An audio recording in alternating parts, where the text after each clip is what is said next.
कभी सोचते हैं कि बचपन और बुढ़ापा एक दूसरे से बिल्कुल अलग हैं, तो ये वीडियो आपका नजरिया बदल देगा। हेलो, ये है होमो माइंड।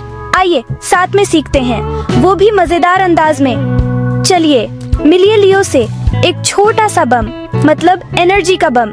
ये बच्चा इतना होशियार और फुर्तीला है कि बिजली भी शर्मा जाए। उसकी स्पिरिट तो ऐसी है जैसे हवा के साथ डांस कर रही हो। बस सुपर हीरो बनने की देर है। लियो से नाइंसाफी देखी नहीं जाती। उसका रडार हर गलत चीज पर फुल ऑन रहता है।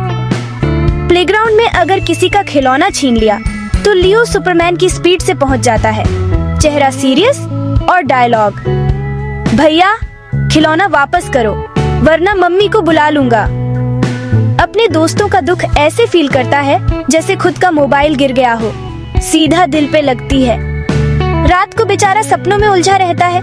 कभी कभी तो पता भी नहीं चलता कब बिस्तर गीला हो गया। नींद में भी टेंशन फ्री नहीं। उसकी मम्मी कहती हैं, इसको ठंड ऐसे लगती है जैसे आइसक्रीम देख ली हो। ऊपर से सूखी खांसी। मौसम ठंडा हो तो समझो लियो की खांसी चालू। अब जरा सोचिए, उसी गली में एक आर्थर नाम के बुजुर्ग रहते हैं। सीनियर सिटीजन क्लब के प्रेसिडेंट। आर्थर जी का फेवरेट टाइम पास, खिड़की के पास बैठकर मोहल्ले की सीसीटीवी बनना, हर आते जाते को स्कैन करना। चेहरा झुर्रियों से भरा, लेकिन मुस्कान ऐसी कि दिल खुश हो जाए। स्वभाव एकदम शांत। गुस्सा तो जैसे भूल ही गए हों। पूरी लाइफ मेहनत की, हमेशा सही के लिए खड़े रहे। मोहल्ले के गांधी जी। अब बुढ़ापे में स्पीड स्लो हो गई है। चलते हैं तो लगता है स्लो मोशन वीडियो चल रहा है। हाथ कभी कभी ऐसे कांपते हैं जैसे मोबाइल में वाइब्रेशन ऑन हो, और पैरों में तो जैसे बैटरी लो हो गई हो। खांसी, भाई साहब सुबह सुबह तो ऐसा लगता है जैसे रेडियो में खराबी आ गई हो। आवाज भारी और खांसी फ्री में, लेकिन दिमाग एकदम शार्प। हर दिन अखबार पढ़कर मोहल्ले की और दुनिया की प्रॉब्लम्स पर फुल फोकस। दिल भी बड़ा, चिंता भी बड़ी। अब सोचिए, लियो और आर्थर, दोनों में सालों का फर्क, लेकिन दिल से दोनों एक जैसे। ये दोनों कॉस्टिकम पर्सनैलिटी के दो मजेदार साइड्स हैं। एकदम यिन यांग। जवानी में एनर्जी ओवरलोड, न्याय का सेंस सुपर हाई, और दूसरों के दुख में फुल इमोशनल कनेक्शन सीधा दिल से। बच्चा लाइफ से भरा, लेकिन चिंता और सेंसिटिविटी का भी बॉस। कभी पेट में दर्द, कभी मन में टेंशन। बुढ़ापे में वही आग एक प्यारी सी धीमी सी रोशनी बन जाती है। शांत लेकिन दिल से गर्म। आदर्शवाद तो रहता है, लेकिन अब उसमें अनुभव का तड़का लग जाता है। शरीर में उम्र के निशान, लेकिन दिल में वही केयरिंग नेचर। दूसरों के लिए चिंता और सहानुभूति, ये तो हर उम्र में फ्री में मिलती है। Life time subscription. इन दोनों की कहानी एक ही रेमेडी, एक ही टाइप के इंसान की लाइफ जर्नी है। बचपन से बुढ़ापे तक एकदम टाइमलाइन स्टोरी। वो बेचैन इमोशनल बच्चा धीरे धीरे बन जाता है समझदार। कभी कभी थका हुआ, लेकिन हमेशा दिलदार बुजुर्ग। फिजिकल प्रॉब्लम्स बदलती रहती हैं। बचपन में बेड वेटिंग, ठोकरें, बुढ़ापे में अकड़न, कमजोरी, लेकिन दिल वही रहता है बॉस। ये लोग हमेशा दूसरों के लिए खड़े रहते हैं। नाइंसाफी देखी नहीं जाती और दूसरों का दर्द सीधा दिल में। यही है कॉस्टिकम का असली मजा। लाइफ की शुरुआत में धमाल और एंड में कमाल। अगर कॉस्टिकम टाइप के लोग होते ना, तो इंसाफ का तराजू इन्हीं के घर में मिलता। इनके अंदर न्याय का ऐसा जीपीएस फिट है जो हर नाइंसाफी को तुरंत पकड़ लेता है। और भाई जरा सी भी बेईमानी देख ली तो इनका दिमाग 4G स्पीड से गर्म हो जाता है। नाइंसाफी के नाम पर इनका मूड ऑफ हो जाता है, जैसे चाय में नमक पड़ गया हो। ये कोई मामूली नापसंद नहीं है जनाब, ये तो इनके डीएनए में लिखा है। बचपन से ही अगर किसी को तंग होते देख लिया तो इनका दिल धक धक करने लगता है। चाहे दोस्त को कोई धमका रहा हो, गली का कुत्ता दुखी हो, या किताब में हीरो के साथ नाइंसाफी हो रही हो, इनका खून खौल उठता है। ये लोग तो सुपर हीरो की तरह कूद पड़ते हैं। यह काम मैं देख लूंगा, चाहे खुद ही क्यों ना फंस जाएं, पर चुप नहीं बैठ सकते। इनका नैतिक कंपास इतना तेज है कि गूगल मैप्स भी शर्मा जाए। कमजोरों के लिए ये हमेशा तैयार रहते हैं, जैसे आलू हर सब्जी में फिट हो जाता है। इनका आदर्शवाद इतना जबरदस्त है कि बहस में ये जोश में आकर पूरी सभा को हिला देते हैं। गलत दिखा तो बोलना तो बनता है बॉस। टीचर हो या बॉस, अगर नियम बेकार लगे तो सवाल पूछना इनका जन्मसिद्ध अधिकार है। क्यों भाई, ये रूल किसने बनाया? अब ऐसे में स्कूल या ऑफिस में लोग इन्हें थोड़ा दिमाग का तेज या रिबेल भी समझ लेते हैं, लेकिन क्या करें, दिल है कि मानता नहीं। पर इनका मकसद कभी बवाल मचाना नहीं होता, बस दिल से मानते हैं कि सबके साथ सही होना चाहिए, वरना चैन नहीं आता। इनका पैशन तो ऐसा है कि आग लगा दे। खुद से बड़े मुद्दों के लिए लड़ना इनकी फेवरेट हॉबी है। और इनकी दया सिर्फ इंसानों तक सीमित नहीं है जनाब, जानवरों के लिए भी इनका दिल धक धक करता है। जानवरों के साथ जरा सी भी बुरा सुना तो इनका मूड वैसे ही खराब हो जाता है जैसे मोबाइल की बैटरी 1% पर आ जाए। ये वही बच्चे होते हैं जो गली की बिल्ली या कुत्ते को घर ले आते हैं, मम्मी देखो नया दोस्त, और बड़े होकर वही लोग बनते हैं जो एनिमल शेल्टर में डोनेशन दे आते हैं। भैया, जानवरों का ख्याल रखना। इनकी सहानुभूति तो अनलिमिटेड है, दूसरों का दुख देखकर खुद रो पड़ते हैं, जैसे टीवी सीरियल की सास। ये करुणा ही इनकी सबसे बड़ी ताकत है, और कभी कभी सबसे बड़ा सिरदर्द भी, क्योंकि दुनिया में नाइंसाफी की कोई कमी नहीं है। उम्र के साथ इनका इंसाफ वाला जज्बा कम नहीं होता, बस थोड़ा मैच्योर हो जाता है। बचपन का जोश अब शांत सेवा या चुपचाप मदद करने में बदल जाता है, जैसे सीक्रेट सुपर हीरो। बुजुर्ग कॉस्टिकम लोग भले ही धरने पर न बैठे, लेकिन चिट्ठी पत्री, डोनेशन और मोहल्ले में मदद सब चुपचाप करते रहते हैं। सही क्या है, इस पर इनका भरोसा कभी नहीं डगमगाता। ये उनके अंदर एक पावर बैंक की तरह रहता है, हमेशा चार्ज, हमेशा चमकदार। कॉस्टिकम बच्चा यानी वो बच्चा जो दिल से तो बच्चा है लेकिन दिमाग से दादी नानी। ये बच्चे इतने सेंसिटिव होते हैं कि अगर मम्मी पापा ने चाय में चीनी कम डाल दी तो भी इन्हें टेंशन हो जाती है। इनके सेंसर इतने तेज होते हैं कि आसपास किसी का मूड खराब हो तो ये तुरंत पकड़ लेते हैं और फिर खुद भी परेशान हो जाते हैं, जैसे घर के सीसीटीवी कैमरा हो, हर इमोशन रिकॉर्ड कर लेते हैं। मम्मी पापा अगर उदास दिख जाएं तो इनका भी मूड ऑफ, खुद ही चिंता करने लगते हैं अब क्या होगा। ये अपने घर वालों के लिए इतने फिक्रमंद होते हैं कि लगता है घर के छोटे मिनी सीईओ यही हैं। अगर टीवी पर कोई डरावनी खबर आ गई तो समझो रात की नींद गई। इन्हें हमेशा डर रहता है कि मम्मी पापा कहीं चले गए तो अब क्या होगा। वैसे इनकी यही सेंसिटिविटी इन्हें सुपर हीरो बना देती है, सबसे दयालु दोस्त।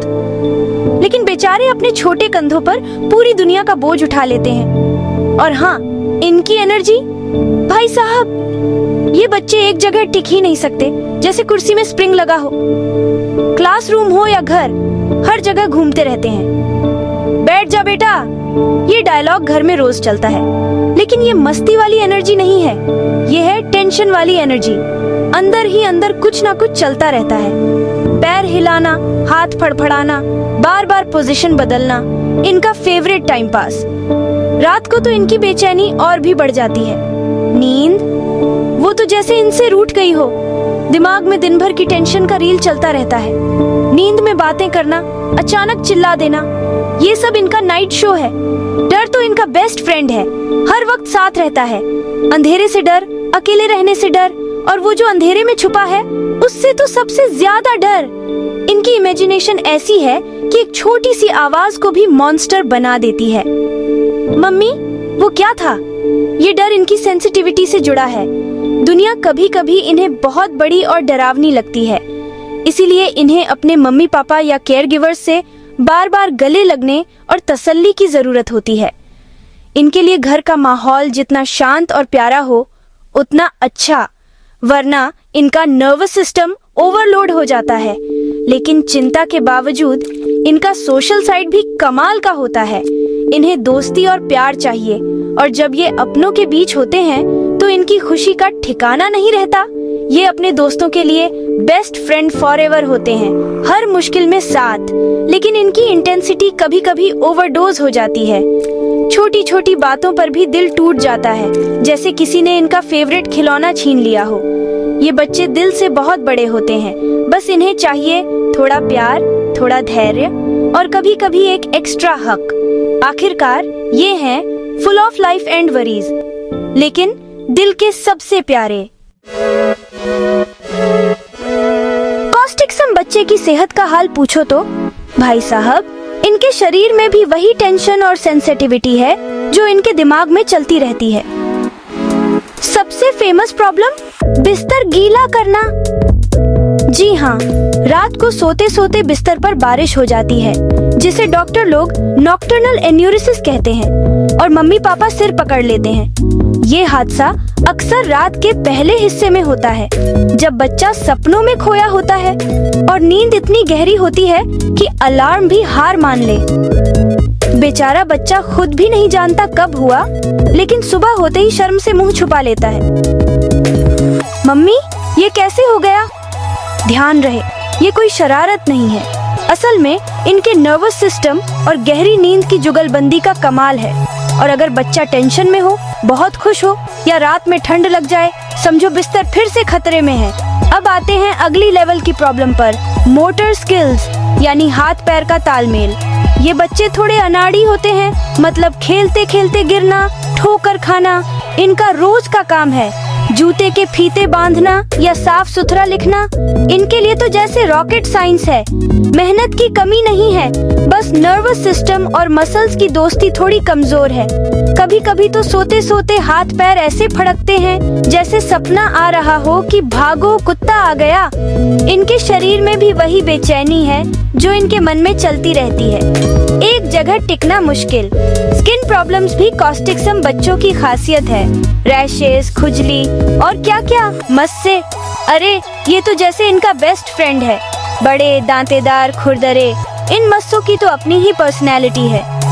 हाथों पर, नाखूनों के पास या फिर नाक और पलकों पर मस्से हर जगह पार्टी कर रहे हैं। ये मस्से ऐसे चिपक जाते हैं कि छुड़ाओ तो भी नहीं जाते, जिद्दी दोस्त की तरह।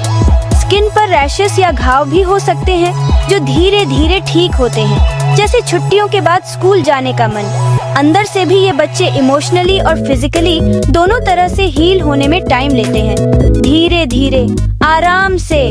और हाँ, खांसी जुकाम तो जैसे इनका परमानेंट गेस्ट है, खासकर जब ठंडी सूखी हवा लगे। इनकी खांसी भी कमाल की होती है, सूखी, हैकिंग, और कभी कभी तो इतनी जोरदार कि सुनकर पड़ोसी भी पूछ ले, सब ठीक है? लगता है जैसे सीने के अंदर से आ रही हो, और गला तो जैसे कच्चा पक्का हो गया हो। रात में खांसी और बढ़ जाती है, नींद का तो राम नाम सत्य हो जाता है।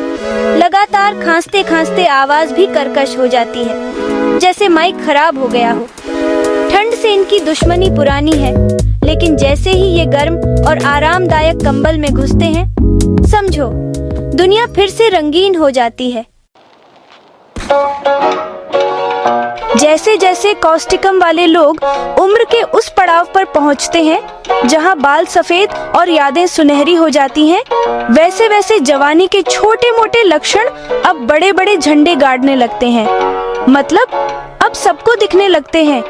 बचपन में जो नर्वस सिस्टम की कमजोरी थी, वो अब क्लमजीनेस से लेवल अप होकर अबे ये चीज हाथ से क्यों गिर रही है वाली सीरियस प्रॉब्लम बन जाती है।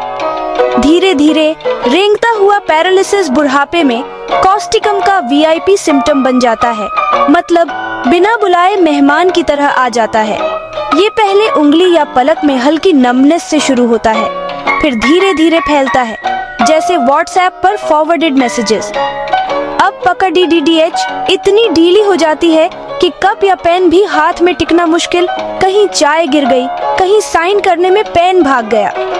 मसल कंट्रोल का ये स्लो मोशन लॉस रेमेडी की पूरी पिक्चर का हीरो है।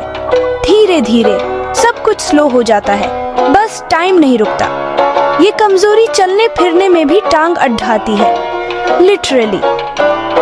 कॉस्टिकम के बुजुर्ग ऐसे शफल करते हैं जैसे डीजे वाले गाने पर नहीं, बल्कि फिसलन वाली जमीन पर चल रहे हों। पैर भारी, कमजोर और गिरने का डर, बिल्कुल वैसे ही जैसे बचपन में साइकिल चलाते वक्त लगता था। बस अब साइकिल नहीं है। रेस्टलेस लेग्स, ये तो बुढ़ापे का डीजे है। रात को सोने नहीं देता, पैर खुद ब खुद थिरकने लगते हैं। नींद का क्या हाल है? पैरों को हिलाने की ऐसी तगड्ढी इच्छा कि नींद तो दूर, सपने भी भाग जाते हैं। ये कांस्टेंट मोशन उस अंदरूनी रेस्टलेसनेस का बाहरी शो है जो जिंदगी भर साथ रही, जैसे पुरानी रिंगटोन जो म्यूट ही नहीं होती। अब शरीर वो एंजाइटी दिखा रहा है जो मन में सालों से जमा थी, जैसे पुरानी टेंशन की EMI अब भरनी पड़ रही है। यूरिनरी सिस्टम की प्रॉब्लम्स भी बुढ़ापे में फिर से स्टेज पर आ जाती है, स्पॉटलाइट के साथ। बचपन में बिस्तर गीला, अब बुढ़ापे में इनकॉन्टिनेंस, खांसो, छींको या हंसो, कभी कभी कंट्रोल हाथ से निकल जाता है। ये सब ब्लैडर की मसल्स की ढीलाई की वजह से होता है, मतलब मसल्स भी अब रिटायरमेंट पर हैं।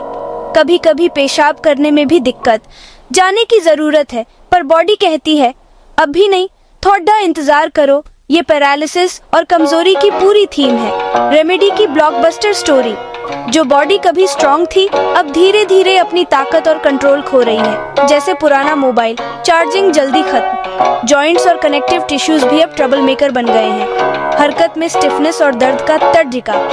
कॉस्टिकम के बुजुर्ग अक्सर स्टिफ और सोर रहते हैं, टेंडन्स ऐसे खिंच जाते हैं कि जॉइंट्स मुद्दाकर योगा पोज में चले जाते हैं बिना योगा किए। खासकर उंगलियां टेढ़ी मेढ़ी सीधी करने में ऐसा लगता है जैसे कोई पजल सॉल्व कर रहे हों।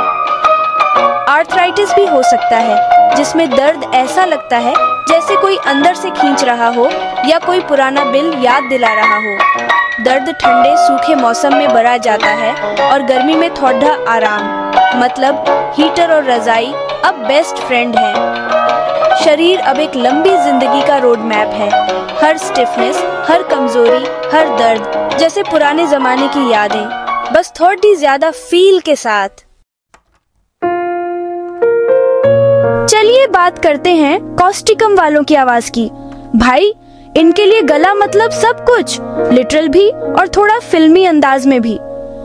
ये लोग तो ऐसे होते हैं जैसे मोहल्ले के वो चाचा जो हर किसी के लिए बोलने को तैयार रहते हैं, कभी किसी की लड़ाई में मीडिएटर तो कभी किसी की आवाज बनकर, मतलब बेजुबानों की आवाज बनने का ठेका ले रखा है। अब जब इतना बोलेंगे तो गला भी बोलेगा, भाई थोड़ा आराम कर ले। हॉर्सनेस यानी आवाज बैठना इनका रोज का ड्रामा है। कभी आवाज बिल्कुल अमिताभ बच्चन, कभी पूरी तरह गायब, जैसे मोबाइल में नेटवर्क चला गया हो। और अगर ठंडी हवा में बात कर ली या गप्पे मार ली तो सुबह उठते ही आवाज ऐसी कि खुद को भी सुनाई न दे। सुबह सुबह तो हालत ऐसी होती है कि लगता है गला गर्म होने तक सिर्फ फुसफुसा सकते हैं। Whispering mode on. अब खांसी की बात करें तो कॉस्टिकम वालों की खांसी भी VIP है, एकदम अलग पहचान। ड्राई, हॉलो और ऐसी रैकिंग कि लगे छाती के अंदर से DJ बज रहा है, बिल्कुल ड्रामेटिक। इतनी टायरिंग कि खांसी के बाद लगता है भाई अब तो सांस भी छुट्टी पर चली गई। और मजे की बात, जितना खांस लो वो इरिटेशन है कि जाती ही नहीं, जैसे स्टबर्न गेस्ट। कभी कभी ठंडा पानी पीने से राहत मिल जाती है, हाँ वही पानी जिससे मम्मी हमेशा मना करती है, वरना तो ये लोग गर्मी के दीवाने होते हैं। ब्लैंकेट, गरम चाय सब चाहिए। खांसी के साथ गला और छाती में रॉनेस, मतलब ऐसा लगे जैसे कोई सैंड पेपर से सफाई कर गया हो। कभी कभी तो लगता है गला खुला घाव बन गया, आउच। और ये फिजिकल रॉनेस इनकी इमोशनल सेंसिटिविटी का भी ट्रेलर है, दिल से बोलते हैं, गले से भी। अब होर्सनेस के अलावा कभी कभी वोकल कॉर्ड्स धीरे धीरे स्ट्राइक पर चले जाते हैं।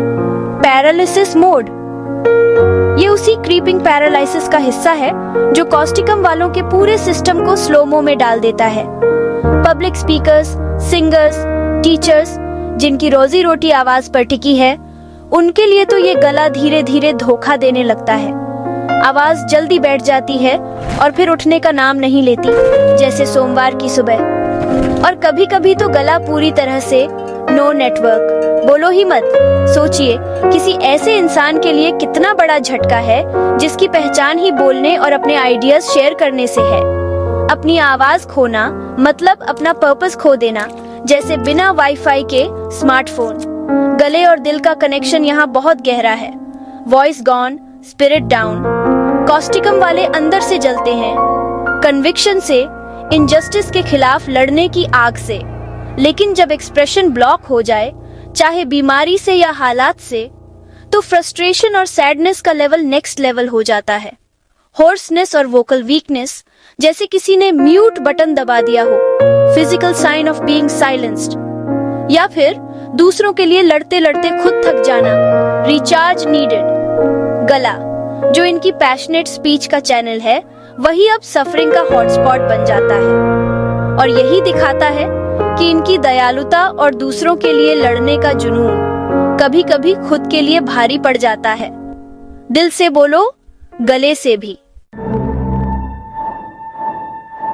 कॉस्टिकम पर्सनैलिटी वाले लोग यार, दुख, शौक और लंबा चलता स्ट्रेस, इन सब का मैग्नेट होते हैं। मतलब अगर दुख ओलंपिक स्पोर्ट होता तो ये लोग गोल्ड ले आते। इनका दिल इतना बड़ा होता है कि दूसरों का दुख भी खुद में खींच लेते हैं।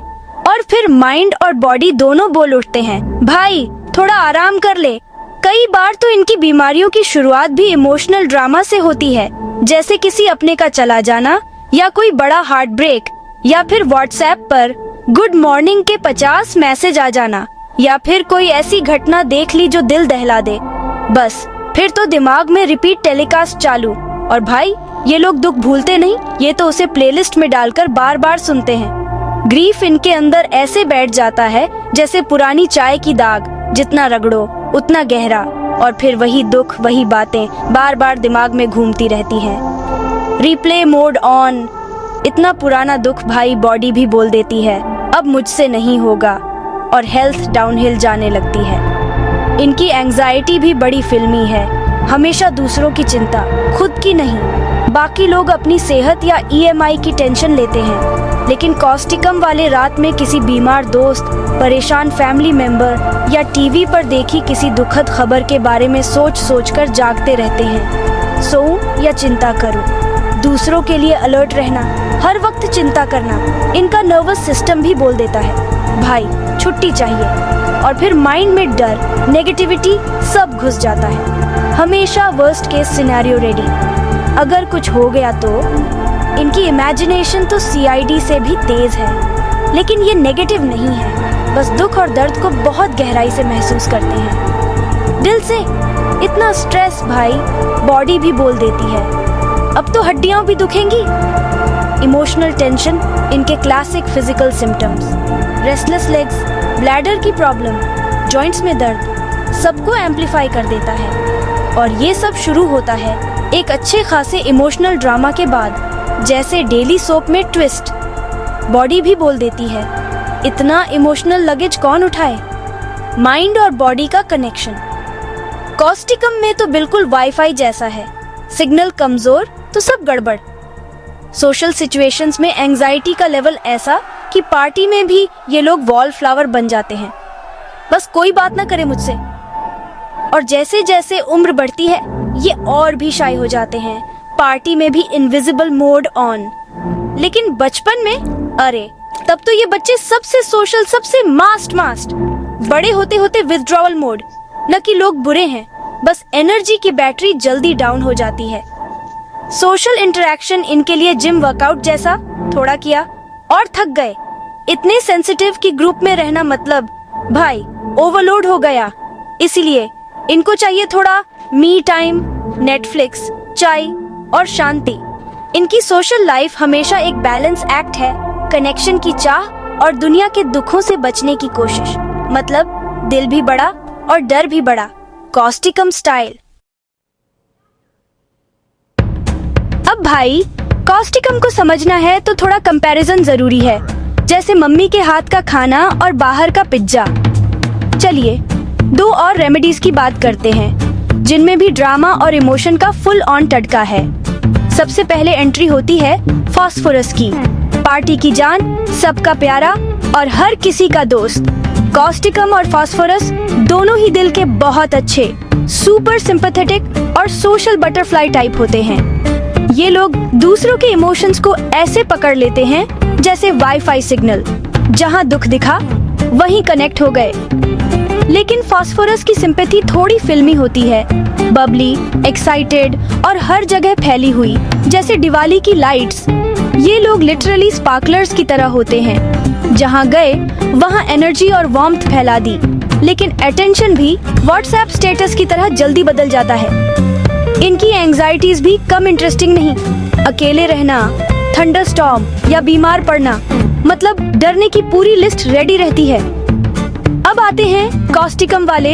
इनकी सिंपैथी लेजर फोकस वाली होती है, जैसे मम्मी की नजर एग्जाम के मार्क्स पर। इन्हें पसंद किए जाने से ज्यादा फर्क पड़ता है जस्टिस से।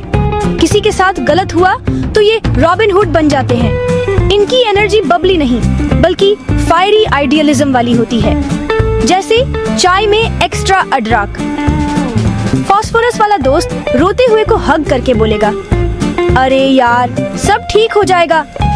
कॉस्टिकम वाला पूछेगा, किसने रुलाया, अभी बात करता हूँ उससे। कॉस्टिकम की चिंता खुद के डर से कम और दुनिया के इनजस्टिस से ज्यादा होती है। इनके लिए न्यूज चैनल देखना भी इमोशनल वर्कआउट है। फिजिकल सिम्टम्स भी अलग। फास्फोरस में ब्लीडिंग और बर्निंग पेन और कॉस्टिकम में पैरालिसिस और कंट्रैक्शंस, मतलब बॉडी भी ड्रामा में पीछे नहीं। अब स्टेज पर एंट्री होती है नाट्रम मुरियाटिकम की। ये है हमारे साइलेंट सफरर। नाट्रम मुरियाटिकम और कॉस्टिकम दोनों ही ग्रीफ और इनजस्टिस से बहुत हर्ट होते हैं और दुख को ऐसे पकड़कर रखते हैं जैसे पुराने व्हाट्सएप चैट्स। लेकिन दोनों का रिएक्शन अलग। एक बॉलीवुड, एक आर्ट फिल्म। नाट्रम मुरियाटिकम वाले हर्ट होने के बाद अपने चारों तरफ वॉल बना लेते हैं। No entry zone. ये रिजर्व्ड, प्राइवेट और सिंपैथी से ऐसे बचते हैं जैसे बच्चे कड़वी दवा से। क्लासिक स्टिफ अपर लिप, चेहरे पर पोकर फेस, दिल में सुनामी। ये लोग अपसेट होने पर टच या कंफर्ट से दूर भागते हैं। Hug? No thank you. Causticum वाले दुख में भी दुनिया से जुड़े रहते हैं। सोशल डिस्टेंसिंग इनके लिए नहीं बनी। इनका सौरव दूसरों को बचाने की मोटिवेशन बन जाता है। मैं दुखी हूँ पर तुम्हें नहीं होने दूंगा। ये लोग वॉल नहीं बनाते, दिल का गेट खुला रखते हैं, इवन अगर हर्ट होने का रिस्क हो। अपने ग्रीफ को ये एक्शन या एक्टिविज्म में बदल देते हैं। सैड है, चलो सपोर्ट ग्रुप खोलते हैं। नाट्रम मुरियाटिकम वाला लॉस के बाद दुनिया से गायब और कॉस्टिकम वाला चलो चैरिटी इवेंट करते हैं। एक अपना पेन डायरी में लिखता है, दूसरा माइक पकड़कर दुनिया बदलने निकल जाता है। देखिए, सेंसिटिविटी सब में है, बस दिखाने का स्टाइल अलग। कोई ड्रामा क्वीन, कोई साइलेंट सफरर। लाइफ में वैरायटी जरूरी है ना? एक कॉस्टिकम इंसान की लाइफ जर्नी ऑनेस्टली ट्रांसफॉर्मेशन की एक मजेदार कहानी है। ये सब एक ऐसे फायरी, इंटेंस और डीपली सेंसिटिव बच्चे से शुरू होता है जो हर चीज को दिल पे ले लेता है। ये यंग आइडियलिस्ट नर्वस एनर्जी से भरा होता है जो जस्टिस की एक पावरफुल सेंस से ड्रिवन होता है। मतलब छोटा पैकेट बड़ा धमाका। वे प्लेग्राउंड के सुपर हीरो होते हैं जो सबकी इमोशंस को ऐसे महसूस करते हैं जैसे वे उनकी अपनी हो। उनकी बॉडी भी यह इंटेंसिटी दिखाती है। रेस्टलेसनेस, नाइट टेरर्स और बेडवेटिंग और हैकिंग कॉफ्स जैसी चीजों की टेंडेंसी। मतलब सोने का नाम नहीं। ये कॉस्टिकम का पहला चेहरा है, पैशनेट, एंग्शियस और राइचस स्पिरिट के साथ फियर्सली अलाइव, जो अभी यह समझना शुरू कर रहा है कि दुनिया कितनी कॉम्प्लिकेटेड हो सकती है। जैसे जैसे वे एडल्टहुड की ओर बढ़ते हैं, वह आग जलती रहती है। वे अक्सर ऐसी जॉब्स या कॉजेस की ओर अट्रैक्ट होते हैं जहां वे दूसरों के लिए लड़ सके। वे एक्टिविस्ट, एडवोकेट बन जाते हैं, मतलब दुनिया को बदलने का ठेका ले लिया है। वे लोग जो हमेशा अंडरडॉग को सपोर्ट करते हैं। लेकिन आप जानते हैं, इनजस्टिस का लगातार सामना और उस एसेंसी सिंपैथी का इमोशनल वेट सच में असर डालना शुरू कर देता है। लाइफ के दुख और निराशाएं आसानी से भूली नहीं जाती। वे समय के साथ जमा होती रहती हैं, माइंड और बॉडी दोनों में बस जाती हैं। यूथ की पैशनेट एनर्जी धीरे धीरे उस थकान से कम हो जाती है जो इतने लंबे समय तक इतनी परवाह करने से आती है। लाइफ में बाद में हम कॉस्टिकम का दूसरा चेहरा देखते हैं, वाइज और वीरी एल्डर। फायरी आउटरेज एक गहरी, शांत और प्रोफाउंड कंपैशन में बदल जाती है। फिजिकल बॉडी अब साफ तौर पर इस जर्नी के निशान दिखाती है। नर्वस सिस्टम कमजोर हो जाता है, जिससे वह क्लासिक स्लोनेस, स्टिफनेस और ग्रेजुअल पैरालिसिस होती है। वह आवाज जो कभी जस्टिस के लिए चिल्लाती थी अब होर्स और वीक हो सकती है, लेकिन स्पिरिट वह अनब्रोकन रहती है। दूसरों के लिए उनकी कंसर्न उतनी ही स्ट्रांग रहती है जितनी पहले थी, भले ही वे फिजिकली उन बैटल्स से न लड़ सकें जो वे पहले लड़ते थे। उनकी प्रेजेंस उनके आसपास के सभी लोगों के लिए एक तरह की क्वाइट स्ट्रेंथ और मॉरल क्लैरिटी बन जाती है। तो आखिर में कॉस्टिकम सच में पैशनेट यूथ से कंपैशनेट ओल्ड एज तक की इस सुंदर और ऑनेस्टली काफी टचिंग जर्नी के बारे में है। इंसान का कोर, उनकी अनवेवरिंग एम्पैथी और इनजस्टिस के प्रति उनकी इंटॉलरेंस कभी नहीं बदलती। जो बदलता है वह ये है कि वे इसे कैसे एक्सप्रेस करते हैं। रेस्टलेस, एक्टिव आइडियलिस्ट धीरे धीरे क्वाइट, थॉटफुल ऑब्जर्वर बन जाता है, जिसकी बॉडी एक लंबी और केयरिंग लाइफ के निशान दिखाती है। यह डुअल नेचर कोई कॉन्ट्रडिक्शन नहीं है, यह एक नेचुरल प्रोग्रेशन है जो दिखाता है कि दूसरों के लिए डेडिकेटेड लाइफ कैसे स्पिरिट और बॉडी दोनों को शेप दे सकती है, जिससे गहरी और लास्टिंग कंपैशन की लेगेसी पीछे छूट जाती है। अंत में, अगर आपको वीडियो पसंद आया हो तो लाइक और सब्सक्राइब जरूर करें। होम्यो माइंड के साथ सीखते रहिए। धन्यवाद।